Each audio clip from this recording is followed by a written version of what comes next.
Finally FA1 ಬಂತು. ನಾಳೆಯಿಂದ ಇವನಿಗೆ FA1 ಶುರು ಆಗುತ್ತೆ. ಸೊ ಫಸ್ಟ್ ಡೇನೇ ಇವನಿಗೆ ಮ್ಯಾಥಮೆಟಿಕ್ಸ್ ಆ್ಯಂಡ್ ಕನ್ನಡ ಎರಡೂ ಇದೆ. ನಾನು ಏನು ಹೇಳಕ್ಕೆ ಬರ್ತಿದ್ದೀನಿ ಅಂತಂದರೆ ಪೇರೆಂಟ್ಸ್ಗೆ ಎಸ್ಪೆಷಲಿ ಸ್ವಲ್ಪ ಏನೂ ಓದಲ್ಲ, ಒಂದು ಸ್ವಲ್ಪ ಓದೋದಕ್ಕೆ ಬರುತ್ತೆ, ಬಟ್ ಅವ್ರಿಗೆ ಸ್ಕೋರ್ ಮಾಡ್ತಿಲ್ಲ, ತುಂಬ ಕಷ್ಟ, ಏನು ಮಾಡಿದ್ರು ಅವ್ರಿಗೆ ಚೆನ್ನಾಗಿ ಮಾರ್ಕ್ಸ್ ಬರ್ತಿಲ್ಲ, A ಗ್ರೇಡ್ B ಗ್ರೇಡ್ ಬರ್ತಿಲ್ಲ, ಬರೀ C ಗ್ರೇಡೇ ತಗೊಳ್ತಾನೆ ಅಂತ ಇರೋ ಪೇರೆಂಟ್ಸಿಗೆ ಈ ಥರ ಮಾಡಿ.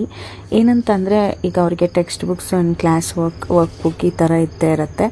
ಅದರಲ್ಲಿ ಅವರು ಪೋರ್ಷನ್ಸ್ ಕೊಟ್ಟಿರ್ತಾರೆ, ಇಷ್ಟು ಲೆಸನ್ಸ್ ಬರುತ್ತೆ ಅಂತ ಅಂದ್ಬಿಟ್ಟು. ಈಗ ಇವನಿಗೆ 4 ಲೆಸನ್ಸ್ ಇದೆ ಮ್ಯಾಥ್ಸಲ್ಲಿ. 4 ಲೆಸನ್ನಲ್ಲೂ ಕೂಡ ನಾನೇನು ಮಾಡಿದೆ ಅಂದರೆ MCQ ಕ್ವಶನ್ಸ್ ಎಷ್ಟಿದೆ ಅಷ್ಟನ್ನು ಕೂಡ and fill in the blanks ಈ ಥರ ಯಾವ್ಯಾವ್ದಿರುತ್ತೆ ಅದನ್ನೆಲ್ಲ ನಾನೇನು ಮಾಡಿದೆ, ಒಂದೇ ಸರಿ ಬರೆಯೋದಕ್ಕೆ ನನಗೂ ಟೈಮ್ ಆಗುತ್ತೆ. ಅದಕ್ಕೆ ಈ ಥರ ಕಾರ್ಬನ್ ಶೀಟ್ಸ್ ತೊಗೊಂಡು ಬಂದುಬಿಟ್ಟು ಎಷ್ಟು ಲೆಸನ್ಸಲ್ಲಿದೆ MCQ questions, fill in the blanks ಅದನ್ನೆಲ್ಲ ನಾನು ಬರೆದು ಅವನಿಗೆ ಒಂದು 6 ಪೇಜಸ್ ಥರ ಪ್ರಾಕ್ಟೀಸ್ಗೆ ಅಂತ ಕೊಟ್ಟೆ. ಅವಾಗ ಏನಾಗುತ್ತೆ ಅಂತಂದರೆ ಸ್ವಲ್ಪ ಆವರೇಜ್ ಇರೋ ಮಕ್ಳಿಗೂ ಕೂಡ ಒಂದು 10 ಸರಿ ಪ್ರಾಕ್ಟೀಸ್ ಮಾಡ್ದಂಗೆ ಆಗಿರುತ್ತೆ. ಆ್ಯಂಡ್ ಇವನು ಅಷ್ಟೊಂದು ಏನಿಲ್ಲ, ಸ್ವಲ್ಪ ಓದಿದ್ದು ಒನ್ ಟೈಮ್ ನಾನು ಹೇಳಿಕೊಟ್ರೆ ಅವನು ಅರ್ಥ ಮಾಡ್ಕೊಳ್ತಾನೆ. ಸೊ ನೋಡಿ, ಇದೆ ಅವನಿಗೆ ಕಂಟೆಂಟ್ಸ್ ಇರೋದು. ಟೋಟಲ್ 4 ಲೆಸನ್ಸ್ ಕೊಟ್ಟಿದ್ದರು, ಆಲ್ಮೋಸ್ಟ್ ಒಂದು 46 ಪೇಜಸ್ ತನಕ. 46 ಪೇಜಸ್ಸಲ್ಲೂ ಕೂಡ ನಾನು ಇಂಪಾರ್ಟೆಂಟ್ ಅಂತ ನಮಗೂ ಏನೂ ಗೊತ್ತಿರಲ್ಲ ಆ್ಯಂಡ್ ಟೀಚರ್ಸ್ ಕೂಡ ಹೇಳಲ್ಲ. ಅದಕ್ಕೆ ಒಂದು ಲೆಸನ್ನಲ್ಲಿ ಎಷ್ಟು ಬರುತ್ತೆ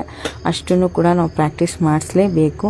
ಸೊ ಇದು ಯುದ್ಧ ಕಾಲದಲ್ಲಿ ಶಸ್ತ್ರಾಭ್ಯಾಸ ಅನ್ನೋ ಥರ ಒಂದು ದಿವಸದಲ್ಲಿ ಕೂತ್ಕೊಂಡು ಹೇಳ್ಕೊಟ್ರೆ ಮಕ್ಕಳಿಗೆ ಏನೂ ಹೋಗಲ್ಲ.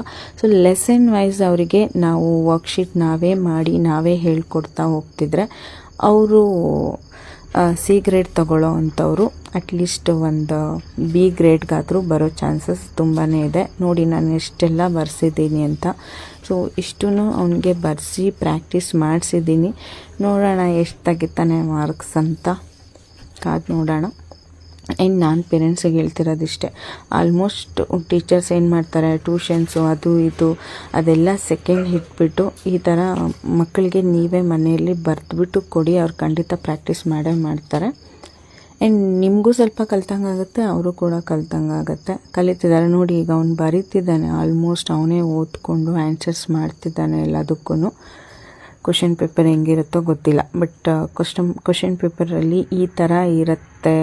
ಒಂದು ಅದೇನೋ ಹೇಳ್ತಾರಲ್ಲ, ಏನಪ್ಪ ಅದು ಬರ್ತಾಯಿಲ್ಲ ನನಗೆ, ಪ್ಯಾಟ್ರನ್, ಕ್ವಶನ್ ಪೇಪರ್ ಪ್ಯಾಟ್ರನ್ ಹಿಂಗಿರುತ್ತೆ ಅನ್ನೋ ಒಂದು ಐಡಿಯಾ ಆದರೂ ಅವ್ರಿಗೆ ಬರುತ್ತೆ ಅಷ್ಟೆ.